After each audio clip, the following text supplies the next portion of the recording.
नमस्कार। आगामी परीक्षाओं को ध्यान में रखकर ये वीडियो हम बना रहे हैं जिसमें बिहार का बजट, आर्थिक जो सर्वे है वो, साथ ही वन रिपोर्ट और आगामी जो बिहार में जो लक्ष्य निर्धारित किए गए हैं उससे संदर्भित वीडियो है। और 5 साल के जो विगत प्रश्न हैं, विगत 5 साल के जो बीपीएससी के प्रश्न हैं, उन प्रश्नों को देखकर कुछ मार्केबल पॉइंट्स इसमें हम डाले हैं जो आपके एग्जाम के लिए महत्वपूर्ण हो सकता है, क्योंकि इसका पूरा संदर्भ विगत प्रश्नों को देखने के बाद ही किया गया है कि क्या आपको देखकर बजट, सर्वे, वन रिपोर्ट में जाना चाहिए। तो लगभग 4 टॉपिक इस वीडियो में है, पूरा वीडियो देखिएगा और स्क्रीनशॉट लेकर चीज़ों को आप मैटेरियलाइज कर सकते हैं, देख सकते हैं, कोई दिक्कत नहीं है। तो बजट 2023-24 के हिसाब से देखें तो पहला पॉइंट इंपॉर्टेंट है। कुछ पॉइंट्स ऐसे भी हैं जो आपके एग्जाम के लिए उतने इंपॉर्टेंट तो नहीं है, तो हम बता देंगे, लेकिन उसको हमने रखा है कि कहीं गाहे बेगाहे पूछ दे। तो विगत 10 वर्षों में बिहार की अर्थव्यवस्था लगभग 3 गुनी हो गई है। इस सब बिंदुओं पर ध्यान देना है। और इसका आकार जो जीएसटीपी जो है, राज्य सकल घरेलू उत्पाद, वर्ष 2011-12 में 2.47 लाख करोड़ रुपए था, जो वर्ष 2021-22 में बढ़कर 6.75 लाख करोड़ रुपए हो गए। तो आकार लगभग बढ़ा इन 10 वर्षों में। और इस तरीके से अर्थव्यवस्था की जो आकार की जो सूची में अगर बिहार का स्थान देखेंगे तो जो 2018-19 में हम 16वें स्थान पे थे, बिहार 2021-22 में 14वें स्थान पर आ गया है। ठीक है, ये जो 2 पॉइंट्स हैं, ये भी पॉइंट्स बहुत इंपॉर्टेंट है कि देखेंगे कि अंतर्राष्ट्रीय मुद्रा कोष के आकलन के अनुसार वैश्विक स्तर पे 2021-22 में औसत आर्थिक वृद्धि दर 6% था। ठीक है, इसी वर्ष 2021-22 वाले ही अर्थ ईयर में देश का औसत आर्थिक दर 8 पॉइंट वृद्धि दर रहा 8.7%, यानी 8.7%। बिहार का इसी टाइम में रहा 10.98%, जो लगभग 11%, जो कि राष्ट्रीय वृद्धि दर इसमें और इसमें तुलना करेंगे तो के तुलना में कितना अधिक है बिहार का, 2.28%। और इस तरीके से बिहार 2021-22 में आर्थिक विकास के मामले में देश में तीसरे स्थान पर है। तो ये सब आपके एग्जामिनेशन के लिए बहुत महत्वपूर्ण हो सकता है, तो इन सब बिंदुओं को ध्यान में रख के जाइएगा। और जो मैटर है वो स्क्रीनशॉट आप ले सकते हैं। आगे का पॉइंट देखें तो इसका इंपॉर्टेंस देखिए, ये पॉइंट कोई खास इंपॉर्टेंट नहीं है, लेकिन फिर भी बोर्ड पे है, आप इसको पढ़ सकते हैं। 2023-24 में ये भी कोई खास इंपॉर्टेंट पॉइंट नहीं है, फिर भी आप बोर्ड पे है, आप स्क्रीनशॉट लेके देख सकते हैं। लेकिन राजकोषीय घाटा वाला पॉइंट जो है, 2023-24 में राजकोषीय घाटा जीएसटीपी के 3%, जो 25,568 करोड़ रुपए करोड़ है, परिलक्षित है। और जो 2022-23 में संशोधित अनुमानों के अनुसार राजकोषीय घाटा जीएसटीपी का 8.8% रहने की संभावना रखा गया था। तो ये भी पॉइंट इंपॉर्टेंट है, ध्यान रखेंगे। वर्ष ईयर पे जरूर ध्यान फोकस कीजिएगा। बहुत सिलेक्टिव पॉइंट हम लिए हैं, एक तरह से प्रिडिक्ट कर रहे हैं भाई। सर्वे में, बजट में बहुत आंकड़े होते हैं, उन आंकड़ों के बीच से इन सब पॉइंट्स को लेकर सिलेक्ट करके लाना और आपको इन बिंदुओं पे ध्यान दिलाना, ताकि कम समय में ज्यादा आउटपुट लिया जा सके। एक चीज और आप देख सकते हैं कि 28 फरवरी 2023 को जारी पहले संशोधित अनुमान और दूसरे संशोधित अनुमान के अनुसार वर्ष 2021-22 में बिहार की जो जीएसडीपी स्थिर कीमतों पे, प्रश्न अक्सर स्थिर कीमतों पे ही पूछा जाता है। स्थिर कीमतों पे माने जो आधार वर्ष को आधार बना के जो किया, जैसे 2011-12 का आधार वर्ष है और वर्तमान मूल्य में दोनों में अंतर होता है। तो स्थिर कीमतों वाला ज्यादा इंपॉर्टेंट होता है कि पिछले वर्ष के आधार पर 11% बढ़ने का अनुमान है। ठीक है, 21-22 में और 2020-21 में बिहार की जीएसडीपी में उसके मुकाबले अगर देखें तो 3.2% की क्या आ गई है, कमी आ गई है। तो ये ध्यान रखेंगे। ये भी पॉइंट बड़ा इंपॉर्टेंट है कि इस वर्ष कृषि, मैन्युफैक्चरिंग और सेवा क्षेत्र का मौजूदा कीमतों पर बिहार की अर्थव्यवस्था में क्रमशः इनका क्या योगदान है। तो कृषि का 26%, मैन्युफैक्चरिंग का 15%, जो सर्विस है उसका 51% है योगदान। और ध्यान रखिएगा कृषि, मैन्युफैक्चरिंग और सेवा का। और ये भी पॉइंट बहुत इंपॉर्टेंट है, ये भी पूछा भी हुआ है कि आवधिक श्रम बल सर्वेक्षण जुलाई 2021-22 के अनुसार बिहार में बेरोजगारी दर कितनी थी? 6%। जो राष्ट्रीय स्तर पर बेरोजगारी दर 4.1% से अधिक है। राष्ट्रीय स्तर पर अगर 4.1 था तो बिहार में 6% था। और 15 से 29 वर्ष के आयु वर्ग के लोगों को देखें तो बिहार में बेरोजगारी दर 20.1%, और यहां भी बिहार का ज्यादा है राष्ट्रीय स्तर से। राष्ट्रीय स्तर पे 12.4% था। आगे के पॉइंट्स भी इंपॉर्टेंट हैं।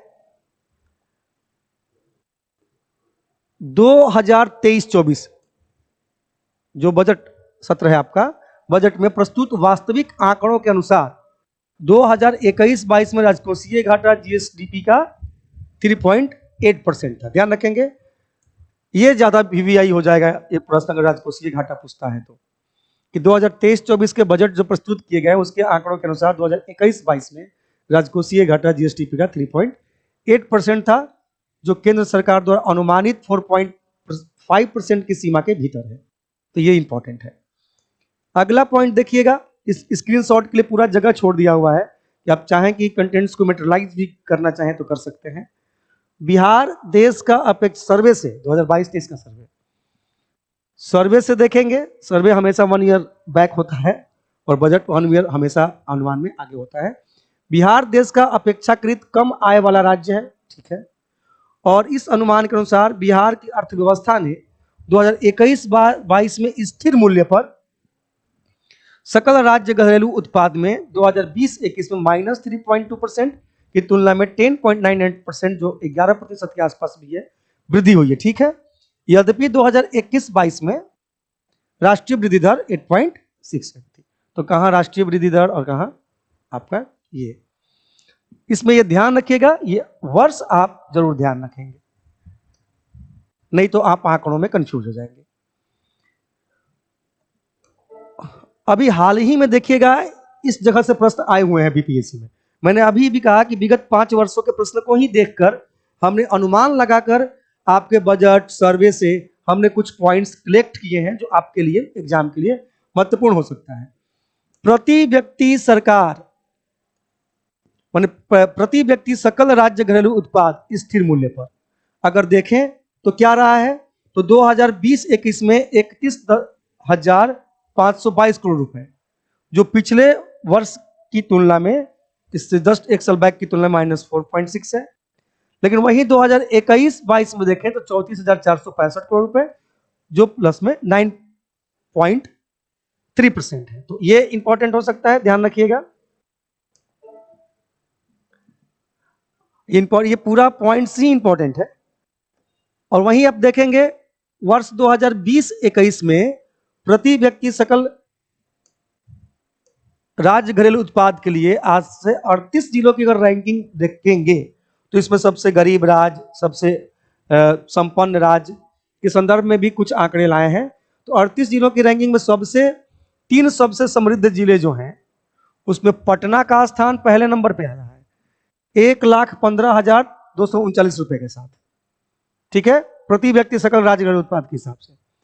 बेगूसराय में दूसरे स्थान पे है 45,497 रुपए के साथ, और मुंगेर 42,793 रुपए के साथ तीसरे नंबर पे है।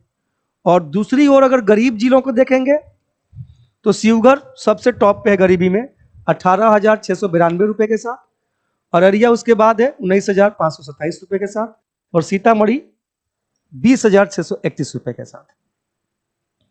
नेक्स्ट पॉइंट में भी अब जाएं कि सकल राज्य घरेलू उत्पाद में 2021-22 में प्राथमिक क्षेत्र का हिस्सा 2020-21 में 21.4% से थोड़ा घटकर 21.2% हो गया है। यानी कि 2021-22 में थोड़ा क्या हो गया, कम गया, 2020-21 के में कितना था? 21.4 था, और 2021-22 में कितना हो गया? 21.2। तो इससे अगर देखेंगे तो प्राथमिक क्षेत्र में थोड़ा सा क्या हुआ है, घटा है 0.2। वहीं द्वितीय सेक्टर में देखेंगे, ये प्राथमिक क्षेत्र का आंकड़ा है, द्वितीय क्षेत्र में देखेंगे तो उसमें भी थोड़ी गिरावट आई है। प्राथमिक क्षेत्र में भी थोड़ी गिरावट आई, द्वितीय क्षेत्र में भी थोड़ी गिरावट आई। क्या आई? 2021-22 में 19.3% से 2021-22 में 18.1% रह गया। तो यहाँ देखिए 2020-21 में 19.3 और 2021-22 में 18.1, तो यहाँ भी कुछ गिरावट दर्ज हो रही है। और 2020-21 और 21-22 के बीच तृतीय क्षेत्र का जो हिस्सा रहा वो 59.3% रहा, जो अब बढ़कर 2021-22 में 60.7% हो गया। तो ये दोनों जगहों पे प्राइमरी और सेकेंडरी में गिरावट दर्ज हुई, तो भाई टर्शियरी में थोड़ा सा दोनों मिला के आगे बढ़ गया। जहां 59.3% था वहां बढ़ गया 60.7% हो गया। तो ये भी बहुत इंपॉर्टेंट पॉइंट है, ध्यान रखेंगे। स्क्रीनशॉट के लिए पूरा आपको जगह दिया हुआ है।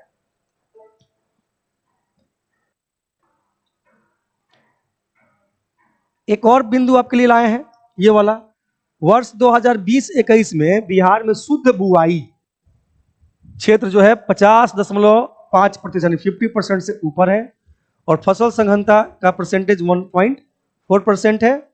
और 2021-22 में राज्य में जो कुल खाद्यान्न का उत्पादन, अनाजों का जो उत्पादन हुआ है वो 181 लाख टन के आसपास हुआ है। ये पॉइंट्स पे फोकस कीजिए। ये तो पूछ ही दिया है बैक में। 2020-22 के लिए बिहार में सबसे कम महिला कार्यबल भागीदारी का दर जो है गांव में 4% है और शहरी क्षेत्रों में 6.5% है। तो ध्यान रखेंगे, ये पूछा हुआ है, प्रीवियस ईयर में जाइएगा, बैक में आपको मिल जाएगा प्रश्न। तो ग्रामीण महिला कार्यबल भागीदारी दर 4% ग्रामीण क्षेत्र में और 6.5% शहरी क्षेत्र में दर्ज की गई है। नेक्स्ट पॉइंट, राज्य में ऊर्जा की मांग, ये भी बहुत महत्वपूर्ण है। राज्य में ऊर्जा की मांग वर्ष 2017-18 के 4,965 मेगावाट से 4 वर्षों में लगभग 30.4% बढ़कर 2021-22 में 6,475 मेगावाट हो गया है। तो ये कितना डेवलपमेंट है 4 वर्ष में, बहुत है। तो ध्यान रखेंगे। तो इस तरीके से राज्य में जो ऊर्जा की प्रति व्यक्ति खपत था 2017-18 में 280 किलोवाट आवर के आसपास, वो बढ़ के अब 2021-22 में कितना हो गया? 329 किलोवाट प्रति घंटे हो गई लगभग। तो ध्यान रखिएगा 329, कई दिनों तक तो 280 चला ही हो गई, और जो 4 वर्षों में लगभग कितने की वृद्धि दर्शाती है? 17.5% की। ये भी पॉइंट्स हम इसलिए लेके आए हैं 7 निश्चय 2 वाला, कि 7 निश्चय 2 के तहत मुख्यमंत्री ग्रामीण सोलर स्ट्रीट लाइट योजना आरंभ 2022-23 से राज्य के प्रत्येक पंचायत के लिए किया गया है, और इस योजना के तहत प्रत्येक वार्ड में 10 सोलर स्ट्रीट लाइट लगाए जाएंगे। विद्यालय, पुस्तकालय, सामुदायिक संस्थाओं के लिए हर पंचायत में 10 अतिरिक्त सोलर स्ट्रीट लगाए जाएंगे। यह देश में अपनी किस्म की पहली योजना है, ध्यान रखिएगा, इस तरह से स्ट्रीट लाइट लगाने वाली। और इससे प्रति वर्ष 7 करोड़, ये इसलिए पूरा पॉइंट्स को लिया, इसमें कुछ कनेक्टिविटी है। इसमें प्रति वर्ष 7,88,40,000 किलोग्राम कार्बन डाइऑक्साइड का उत्सर्जन घटेगा, और इस तरीके से 35.83 लाख वृक्षारोपण के ये बराबर होगा। माने आप इतना लाख वृक्ष रोपेंगे तो इतना मेंटेन होता है, ठीक है। इतना हम घटा के इतने वृक्षों की पूर्ति कर सकते हैं, कार्बन डाइऑक्साइड के उत्सर्जन को। तो बड़ा इंपॉर्टेंट लगा ये पॉइंट, कनेक्टिविटी थी इसमें, इस कारण से इसको ध्यान रखना था आपको। आगे भी कुछ पॉइंट्स हैं जो आपके बिहार की जो ग्रामीण शहरी जनसंख्या से संबंधित है। तो वर्ष 2011 की जनगणना के अनुसार बिहार में कुल शहरी आबादी थी 1.18 करोड़। राज्य सरकार ने कुछ ग्रामीण क्षेत्रों को शहरी क्षेत्र में क्या कर दिया? बदलने का निर्णय ले लिया, जिसमें 9 नए नगर परिषद, 111 नए नगर पंचायत स्थापित किए गए। इस तरीके से शहरी क्षेत्र में जनसंख्या के स्वाभाविक वृद्धि के कारण अब 2022 में लगभग 11 साल बाद बिहार में अनुमानित शहरी जनसंख्या 2.02 करोड़ हो गए, लगभग डबल हो रहा है, हो गए। इससे बिहार में शहरीकरण की दर जो अभी तक आप 11.3% पढ़ रहे हैं 2011 के हिसाब से, अब वो 2022 में बढ़ के कितना हो सकता है, हो गया 16.2% हो जाएगी। तो ध्यान रखेंगे, ये भी इंपॉर्टेंट है और ये भी इंपॉर्टेंट है। कुछ बातें साक्षरता से हम लेके आए हैं, साक्षर दरों के हिसाब से विचार इस विषय पे करना है कि मान लीजिए बिहार में जो साक्षर दरें हैं, प्रश्न अगर ऐसा आ जाए कि सबसे ज्यादा ग्रामीण शिक्षित जिला कौन सा है, सबसे ज्यादा शहरी शिक्षित जिला कौन है, ऐसे भी प्रश्न आ सकता है कम बेसी करके। तो इसलिए हमने कुछ ऐसे पॉइंट्स आपके सामने लाए हैं। अब पहला है ग्रामीण, शीर्ष 5 जिले ग्रामीण स्तर पे जो सबसे ज्यादा बेहतर शिक्षित हैं। तो सबसे ज्यादा ग्रामीण शिक्षित कोई जिला है बिहार में तो वो रोहतास है। आप देख सकते हैं, उसके बाद औरंगाबाद, भोजपुर, बक्सर, सिवान, सबके आंकड़े आपके सामने हैं। ग्रामीण क्षेत्रों में सबसे ज्यादा शिक्षित जिला रोहतास, और क्रम में पूछ दे तो आपके सामने बाकी आंकड़े स्क्रीनशॉट लेके आप मेमोराइज कर सकते हैं। वहीं शहरी क्षेत्र में सबसे साक्षर जिला जो है वो है कैमूर 82.6% के साथ, और बाकी शहरी पूछ दे, क्रम में पूछ दे तो मुंगेर, पटना, समस्तीपुर और मुजफ्फरपुर आंकड़ों के साथ है। स्क्रीनशॉट लेकर कंपेयर कर सकते हैं आप। उसी तरीके से अगर जाएं पुरुष साक्षरता में कि बिहार में ऐसा कौन सा जिला है जो पुरुष साक्षरता में सबसे ज्यादा साक्षर है, तो रोहतास 82.9% के साथ। और पुरुष साक्षर जिलों में अन्य जिलों को भी हमने आपको लिया है। रोहतास के बाद आप देख सकते हैं भोजपुर को, उसके बाद बक्सर, उसके बाद सिवान, औरंगाबाद, इस तरीके से कंपेयर करके आप देख सकते हैं कि बिहार में सबसे ज्यादा साक्षर पुरुष राज्य कौन है। महिलाओं के मामले में भी अगर आप आएंगे तो महिला के मामले में सबसे ज्यादा साक्षर जो जिला है वो रोहतास है। अगर पुरुष मामले में सबसे साक्षर जिला रोहतास है तो महिला के मामले में भी सबसे साक्षर जिला कौन है, रोहतास ही है। बाकी कंपेयर करने के लिए बाकी अन्य जिले भी हमने लिया है, रोहतास, मुंगेर, उसके बाद पटना और फिर औरंगाबाद, फिर आपका सिवान। इस तरीके से देखेंगे संयुक्त रूप से बिहार में सबसे ज्यादा साक्षर जिला कौन है, तो रोहतास है। उसके बाद कौन है, तो भाई पटना है, फिर उसके बाद भोजपुर है, फिर उसके बाद मुंगेर है, औरंगाबाद है। इस तरीके से कंपेयर कर सकते हैं स्क्रीनशॉट लेके। और दशकीय वृद्धि दर अगर आप देखेंगे कि क्या परिवर्तन, सबसे ज्यादा दशकीय वृद्धि दर कहां परिवर्तित होते हुए दिखाई दे रहा है साक्षरता में, तो किशनगंज में। यहां आंसर चेंज होता हुआ नजर आ रहा है। दशकीय परिवर्तन पूछ दे साक्षर में सबसे ज्यादा तो किशनगंज। उसके हिसाब से देखेंगे 5 जिले और भी लिए हैं, सुपौल, शिवहर, अररिया, बहुत क्रम में लिया हुआ है, आंकड़ों के साथ लिया है। स्क्रीनशॉट लेके कंपेयर कर लेंगे। और उसी तरह से एक और पॉइंट हम आपके सामने लेकर आए, सबसे पीछे के 5 जिले। तो ग्रामीण स्तर पे सबसे कम साक्षर जिला कोई है तो वह है पूर्णिया। और इस तरीके से बाकी और जिले भी, पूर्णिया, कटिहार, सीतामढ़ी, सहरसा, मधेपुरा, हम आपके सामने लेकर आए हैं जो सबसे कम, उसके बाद ऐसे करके। तो सबसे कम ग्रामीण साक्षर जिला पूर्णिया है। उसके बाद शहर में देखेंगे सबसे कम साक्षर जिला शिवहर है। अब सब आंकड़े के साथ है, आंकड़ों के साथ, ताकि आप कंपेयर कर सके। उसके बाद शेखपुरा, पश्चिमी चंपारण, मधुबनी, किशनगंज। तो इस तरीके से सभी 5 जिलों को हमने आपके सामने रखा है ना। और अगर कहीं से भी बीच से क्रम भी पूछता है तो आप बना सके।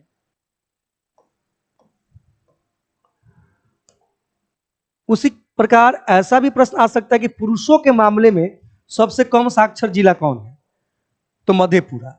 और बाकी कई जिले और भी हमने 4 जिले इसके अलावा भी लिया है, ताकि क्रम आपको कंपेयर किया जा सके। सबसे कम साक्षर वाला महिला, कम साक्षर महिला वाला जिला सहरसा है, और आंकड़ों के साथ लिया है कंपेयर करने के लिए कि 5, इसके अलावा भी 4 जिले आपको पता होना चाहिए। संयुक्ततः सबसे कम साक्षर जिला बिहार में पूर्णिया है। और फिर कई जिलों के साथ हमने आंकड़ों के साथ आपके सामने रख दिया है ताकि आप कंपेयर कर सके कि उसके बाद कौन। दशकीय परिवर्तन में भी देखेंगे सबसे कम साक्षरता में परिवर्तन अगर देखा गया है, माने दशकीय परिवर्तन भी साक्षरों में देखेंगे तो आप देखिएगा जहानाबाद में कितना है, फिर भोजपुर में कितना है, कम से बढ़ते से घटते क्रम में सबसे कम कहाँ है, पटना है। तो ये सब अपना ध्यान रखिएगा। तो इसलिए इतने जिले दे दिए हैं ताकि आप स्क्रीनशॉट लेके इस मैटर को कंपेयर कर सके। आप देखेंगे बिहार में स्रोतवार सकल सिंचित क्षेत्र भी मैंने ले लिया है 2020-21 के हिसाब से। देखेंगे तो नहरों से बिहार में जो सिंचाई होती है लगभग समस्त सिंचाई भूमि के 30.9%, तालाब से 2%, नलकूप और कुओं से देख लीजिए 63.4%, अन्य स्रोत 3 तो लगभग ये और ये नहर और नलकूप ध्यान रखिएगा। देखिए वन रिपोर्ट भी मैंने लिया है थोड़ा सा रिवाइज कराने के लिए। एक तो ठीक है कि हर 2 वर्ष पे वन संरक्षण देहरादून द्वारा वन रिपोर्ट प्रस्तुत किया ही जाता है और यह सिलसिला भारत वन संरक्षण संस्थान द्वारा 1987 से ही चला आ रहा है। और 2021 का जो वन रिपोर्ट है अपने तरह का ये 17वां वन रिपोर्ट है। और इसमें अगर बिहार का अगर देखेंगे तो देख लीजिए बिहार में वन और वृक्ष आवरण रिपोर्ट 2021 की क्या स्थिति है।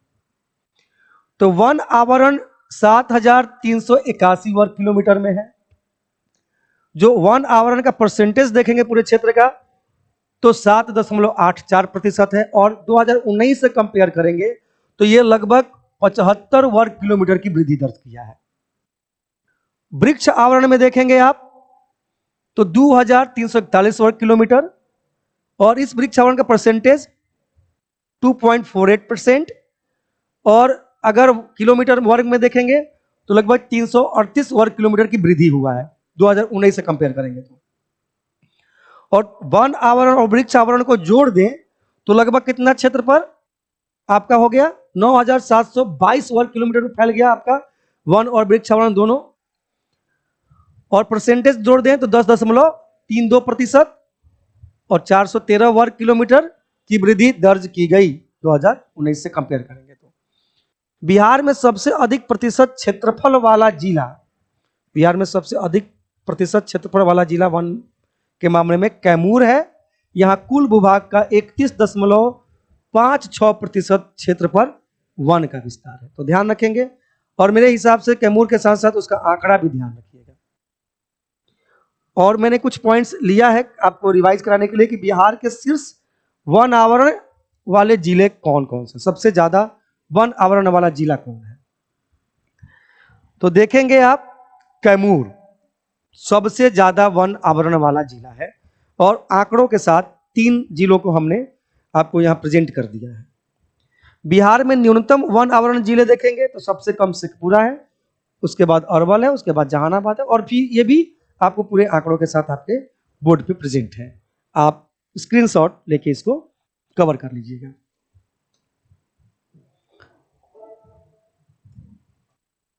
आगे आप देखिए प्रतिशत के आधार पर सर्वाधिक वन आवरण जिले, अगर परसेंटेज के आधार पर पूछें तो सबसे ज्यादा वन आवरण जिला कौन है, तो यहां कैमूर 31.56%, फिर उसके बाद जमुई, उसके बाद नवादा, आंकड़ों के साथ दिया हुआ है। और प्रतिशत के ही आधार पर न्यूनतम वन में जाएंगे तो शेखपुरा, आंकड़ों के साथ बक्सर और सिवान, गोपालगंज। ठीक है। और ये पॉइंट जो आप देख रहे हैं ये बिहार, ये स्क्रीनशॉट ले लीजिए, मैं ऐसी आपको दे दिया कि आपको बता सकूं कि दक्षिण बिहार में सूखा पड़ता है, उत्तर बिहार में बाढ़ की स्थिति बहुत देखी जाती है।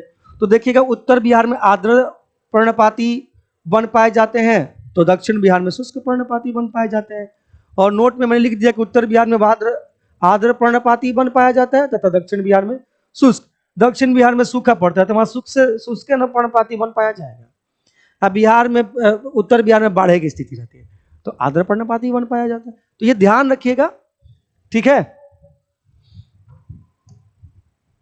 बिहार में के दक्षिण बिहार में शुष्क ही होगा ना, सूखा होता है, और जहां बाढ़ आता है वहां आर्द्रता की स्थिति देखी जाएगी।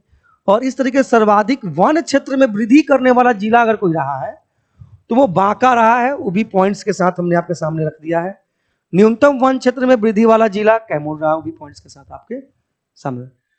मैंने ये भी कहा था कि इस वीडियो में बिहार सरकार का आगामी लक्ष्य भी हमने दिया हुआ है, तो देखिएगा। सौर ऊर्जा से लगभग 20% बिजली पाने का लक्ष्य बिहार का 2030 तक का है।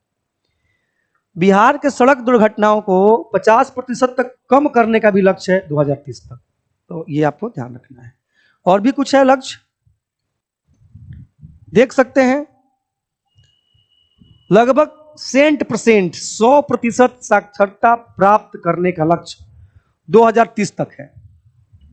और मनरेगा के तहत 2 करोड़ पौधा रोपण करने का लक्ष्य, जो जीविका के सहयोग से दीदी की पौधाशाला योजना के तहत लक्ष्य रखा गया था 2022-23 तक। पटना मेट्रो रेल परियोजना कार्य पूर्ण करने का लक्ष्य रखा गया 2024 तक। बिहार के हर घर में प्रीपेड मीटर लग जाना चाहिए, इसका लक्ष्य है 2025 तक। हेपेटाइटिस को पूरी तरीके से खत्म करने का भी लक्ष्य 2030 तक का रखा गया। एड्स को समाप्त करने का लक्ष्य भी 2030 तक रखा गया। बिहार के निर्यात को 20 गुना बढ़ाकर देश के कुल निर्यात में 10% का योगदान करने का भी लक्ष्य रखा गया 2025 तक। टीबी को पूरी तरीके से खत्म करने का लक्ष्य 2025 तक। हर खेत पानी का लक्ष्य 2025 तक। उच्च शिक्षा के लिए 50% सकल नामांकन अनुपात हासिल करने का लक्ष्य 2035 तक। शून्य कार्बन उत्सर्जन, बिहार का यह भी लक्ष्य है कि कार्बन को शून्य किया जाए, उत्सर्जन हासिल करने का लक्ष्य 2040 तक। यह बिहार का है, ध्यान रखिएगा, ठीक है। तो इस तरीके से आपका ये वीडियो कंप्लीट हो गया और आपके आगामी परीक्षा में इसका बेहतरीन लाभ मिल सकता है।